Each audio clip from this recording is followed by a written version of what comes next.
There we go. I think, yes, we're recording now. So take two after our little trauma there. So just for all the boys and girls who may or may not be watching, and who maybe don't know you, would you tell us a little bit about who you are, where you're from, hobbies, interests, that sort of stuff. Yeah, certainly. So for those that don't know me, my name's Leigh Brookes. I'm based in Worcestershire, which is just below Birmingham, but not quite far enough into Wales. We sometimes get confused with one or the other, depending on who's asking. I've been an ADI for about 5 years now, teaching learners. But my previous experience goes before that, which I'll come on to in a bit. As a driving instructor, it was somewhat followed in the family footsteps, as my dad was what you would call now a petrolhead.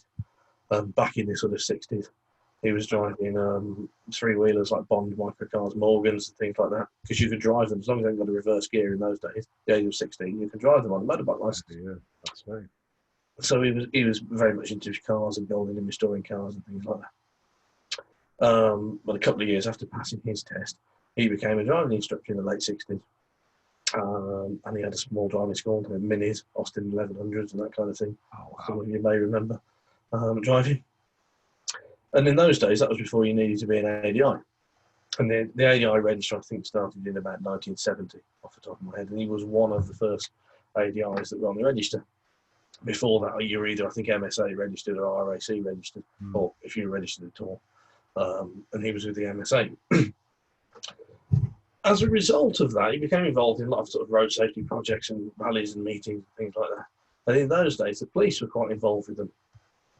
And he became friends with a chap that was one of the police driver trainers that later ended up running the police driving school, and encouraged him to go into the police. So that was the point. Then he joined the police and was in the police for about 20 odd years, and he ended up working in the police driving school. And he was what was then Class 1 on cars and Class 1 on motorbikes, and instructing people as well. Right. So that was where my kind of background came from.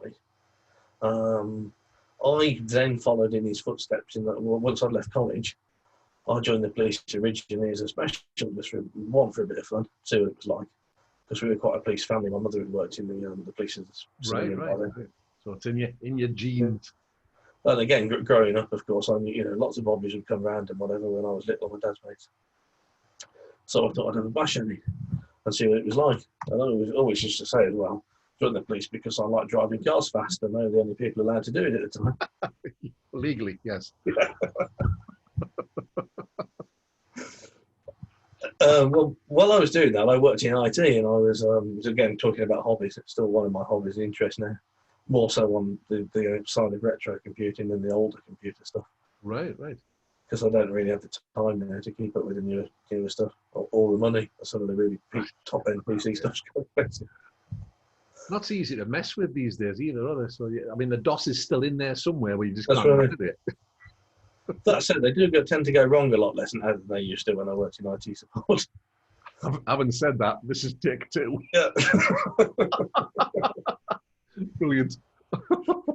But I can still, when required, whip out the screwdriver and upgrade the RAM or change a CPU in something like that.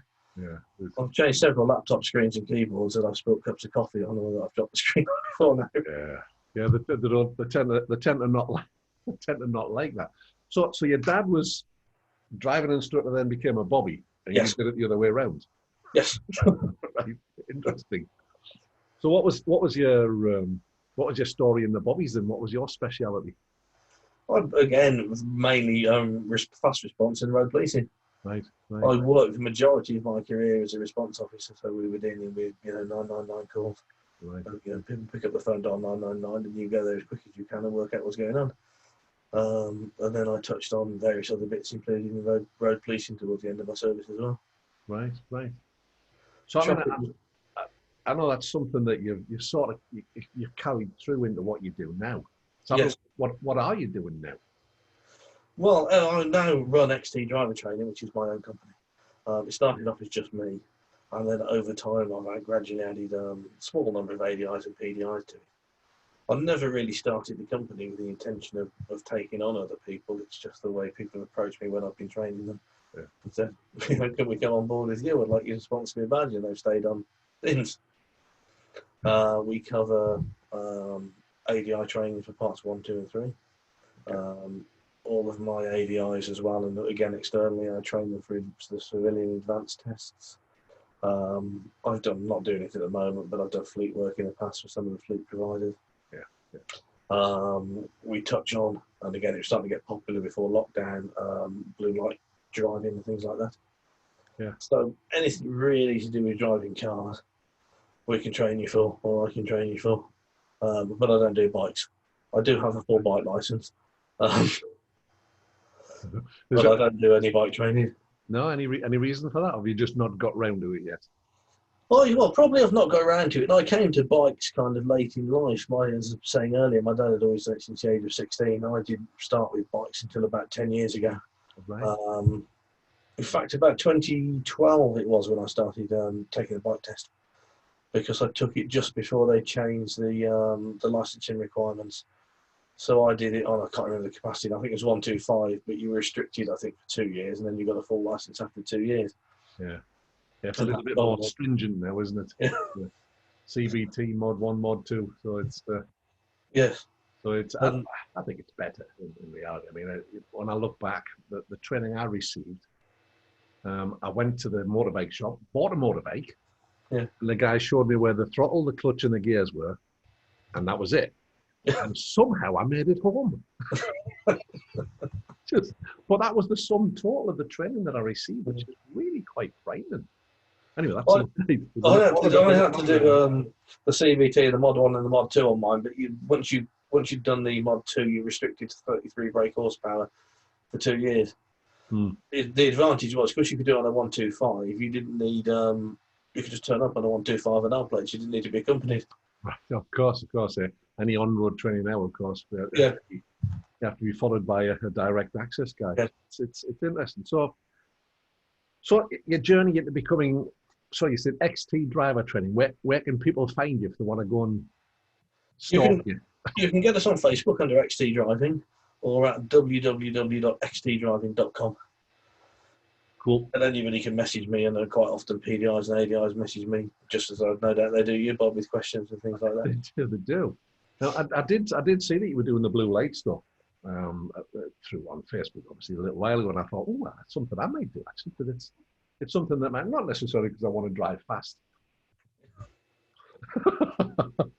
I mean, obviously, I'm interested in Rosper and all the rest of the stuff. I've done all that kind of stuff with the bike and the car. So your journey to becoming an instructor, then, how was that? Was it? Well, when I left the police, and I left on ill health grounds, I got another job and I worked in manufacturing. But I've always been a big believer in volunteering. So hence the fact I volunteered as a special before I was full time in the police. As a kid, I've been involved in the Red Cross and various other voluntary organisations. And I thought, well, I still want to do something in my spare time to put something back.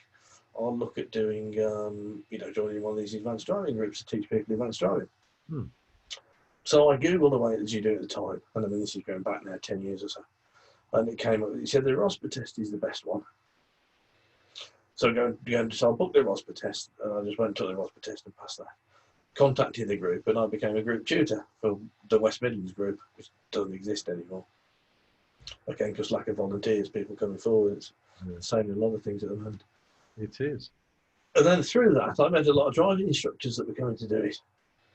And so it kind of started off as people talk about the part 2, where you couldn't do this or you couldn't do that or the other on the DVSA. So I thought, well, I'll just go and take the test and see what it's like. Yeah. So I went and took the part 1, passed that. And then I went and took the part 2 and passed that. But that was really as far as it went at that point. I didn't have any great needing carrying it forward at that time. I just did it to kind of say, well, I've done the same test now as a driving instructor. Sure. Oh, that was all I'd done. I'd done the Rosberg Gold, really, and I'd done the part 2, I think, and that was about it at the time. And then, before that, I'll backtrack slightly. I was involved then more when I left the police with freelance blue light training providing for the ambulance services. That's changed now to a different qualification, which we don't provide at the moment. But that's neither here nor there. There was a talk, and still ongoing talk, of a change in the legislation called Section 19 of the Road Safety Act. Now, to tell you how long they've been talking about this, the Road Safety Act was in 2006. But the idea was there was going to be basically a register, a bit like there's an ADI register, but for blue light trainers. Or, there would be some kind of defined standard. It's always been floating around up in the air exactly as well. And one of the senior chaps on here at Ross said, well, if the DVSA have got anything to do with it, you'll probably need to be an ADI. So I kind of thought, well, as a backstop, I'll go and do the ADI test then at the same time. So almost by accident.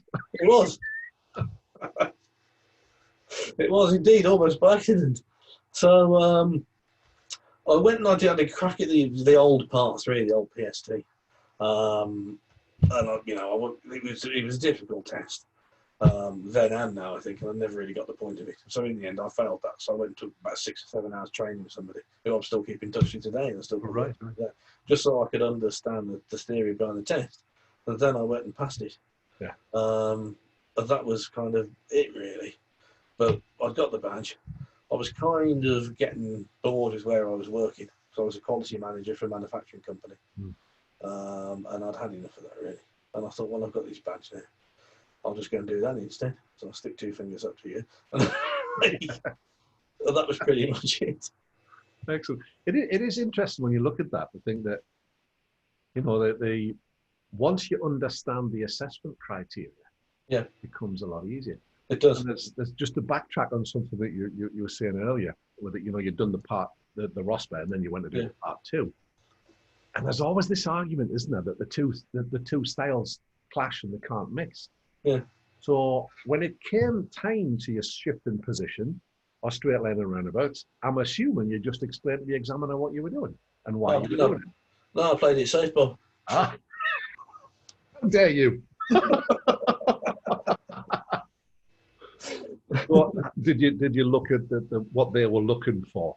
No, I just went and took the test, and I just thought, well, I'll follow the advice of don't straight line any roundabouts and signal all the time, and you'll be fine. You do. I mean, I take the line with guys that I'm training. Look, if you're going to do that, tell them what you're doing and why you're doing it, and then you can see the difference between a well thought out plan and incompetence. Because from the passenger seat, they can occasionally look the same. Yeah. as you're well aware. Yeah. That's fascinating. So that what do you make of the change to the test and the new test? How are you finding that? The Part 3 or the L test? Well, both actually. I think the Part 3, to start with, I think that is a welcome change. We touched on I'd never liked the old Part 3. I didn't feel it was truly representative of teaching people. And I think a lot of problems in the industry stem from people thinking, that's how you do a PSD. That's how I'm going to teach a learner. And I'm going to bore you to death for 8 minutes now in the briefing. And then I'm going to give you a full talk through. And then you're going to do it properly. And then you're going to do it by yourself. And then I'm going to give you a debrief for 3 minutes at the end. Yeah. Yeah. It's, it worked in the 40s and 50s. Yeah. But it's, it's a different world. I agree. I think the new test is far superior. Yeah. How about the L test then? What's your thoughts with that? The change of the only years. thing I would have done differently on the L test than I would have done differently on the Part 2 is I don't think they should have taken the old manoeuvres out. I think that you should have still had one manoeuvre, but it just would have been 1 from 6 instead of 1 from 4. Yeah. I mean, there's an argument, isn't there, to say that it should be like a CBT, where you do the manoeuvres first, and maybe some basic control stuff. And then once you've done that, now you can have lessons. Yeah. So I think they'll align it at some point, maybe not in my lifetime. There was a plan, I believe, once, and they talked about it and scrapped it in the end of allowing driving instructors to sign off the manoeuvres. Yeah. I remember seeing somewhere. I think, contentious area here. I think the problem is they don't trust the industry enough. That's right. Because they've seen a lot of bad practice, unfortunately. Yeah. 1 in 5 ADIs, it's failing a standards check. So, you look at that and think 20% of them. Yeah. There's probably another 20% that were just putting up a show on the day. So they're probably not. So you can see why they look at it and, anyway, that's an aside. We're probably best not getting drawn into that.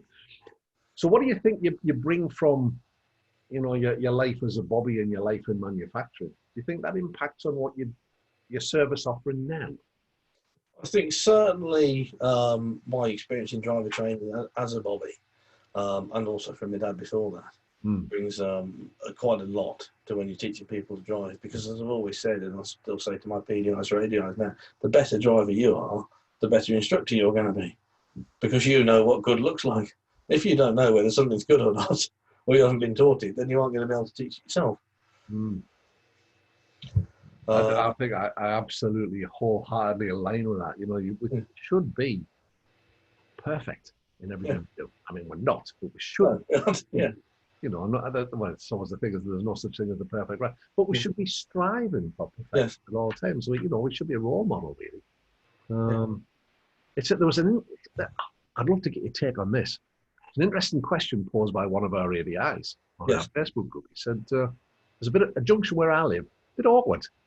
It's not a dual carriageway, but when you're emerging right, sometimes you've got to push out to the middle of the road. There's nobody coming from the right, push to the middle of the road and wait for the traffic coming on the left to slow down and let you out. So he's seeing that as best local practice. What's your take on that? I think without seeing the junction, it's difficult. And again, the advice you give could be different at different times. I mean, there could be some junctions where if you didn't, you'd be sat there forever. You'd never go anywhere. Right. You'd be sat half an hour at the junction, so you've got to do something. And again, it ties into another one of my philosophies. I've always taught my PDIs that there is no always, and there is no never. There's a lot of shades of grey in driving that people don't know anything about. I think that's a really interesting thing you say, the shades of grey. I think, I'm really interested in what you think here, that it's how we deal with those shades of grey that differentiate the advanced drivers from the normal ones. Yeah, absolutely. The real thought process that goes into it. What's my options here? What's my plan? What's my backup plan if the plan doesn't go the way I think it's going to go? Yeah. What's the escape route? And failing all of that, what's the softest thing to hit? Yeah. So I think it's an area I feel personally as an industry we would be better served because I don't think the standard on the Part 2 is high enough. No. What you don't need that. Good, we agree. I think they've lowered it because when I did it, when you did it, you had to do all the manoeuvres, and you only got to do 2 now. Yeah. So you can sort of see the argument for removing it from the L test, but not from the Part 2. Yeah. You know, we're supposed to be, the guardians of safety. Especially when they're adamant. I mean, I'm still teaching, especially the turning the road, because it's one of the earliest things I teach. I'm adamant that getting that early in helps them with the clutch control and the steering and so on, which makes life a lot easier. But by taking it out of the Part 2, you're going to get people that just aren't going to bother. Yeah. So it's an interesting question, one that's just popped into my head there now. So if somebody's looking around and they're going to be doing some driver training and they're going to do their Part 2 and Part 3, what do you think that you bring to that game that they can't get elsewhere? Oh, that's a difficult one, Bob, isn't it? Sorry. Hopefully the fact that we're the best. There you go. Let me write that down. Well, I don't. I mean, I was talking to 2 potential PDIs yesterday. At the moment, and I say touch wood because obviously if this expands, it might not be the case. But we've got a 100% pass rate. I've never had anybody fail to qualify. Everybody that's come to me for training has got through. In fact, I'm thinking back, and this was a conversation we were having at the meeting when I was chatting with them as they were making an inquiry. I can't even think anybody else taken to a 3rd attempt yet on a Part 3. So, are you doing something different, do you think? Probably. I mean, no names, no pack drills, but I'd be interested in...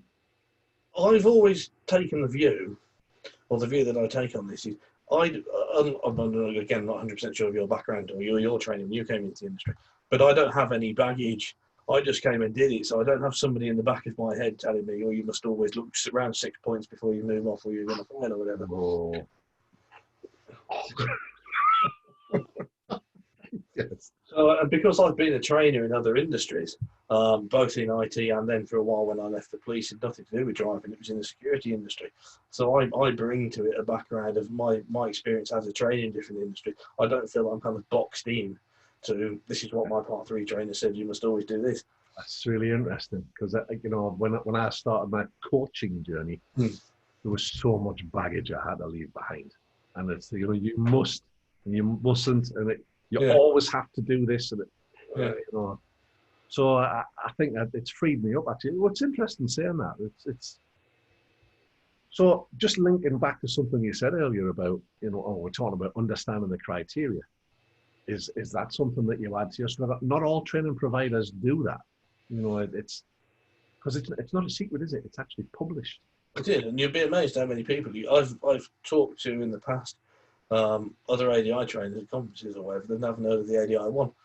And they say, well, where can you find examples of like the positive and negative indicators for the competencies? Well, if your friend Google Yeah.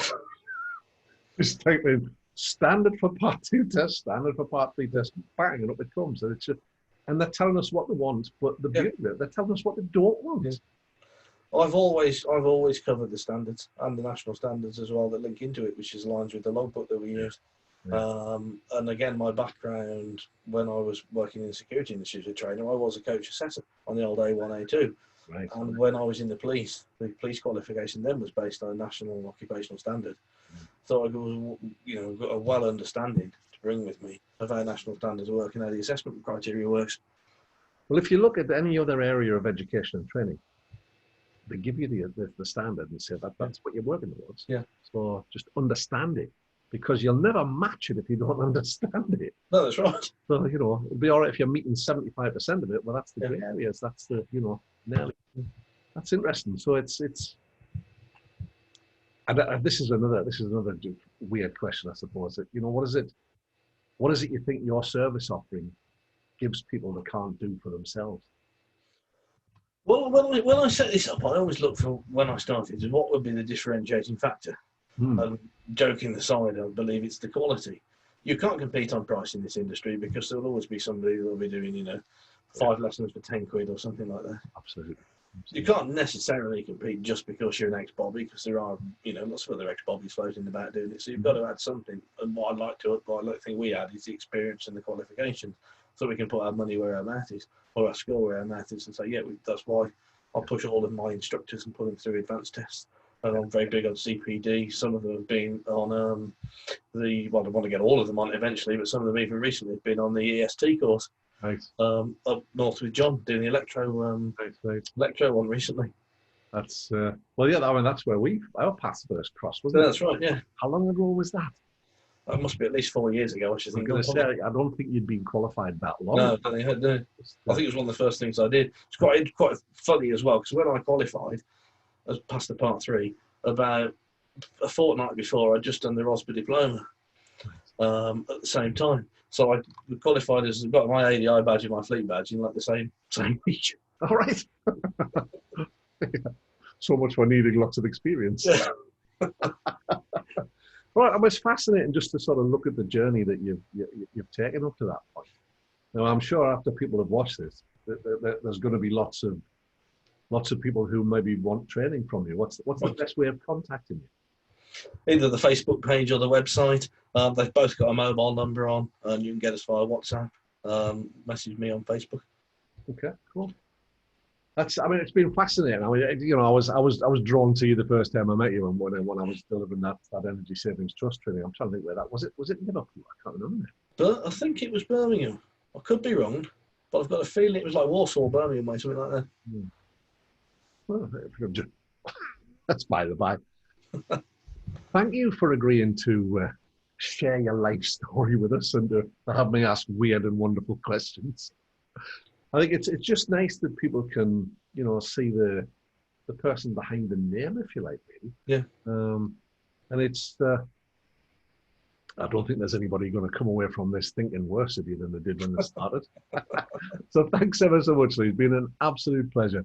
No, it's been a pleasure to speak to you as well, Bob. Cheers, Lee. Thanks a lot. Bye-bye now. Bye-bye.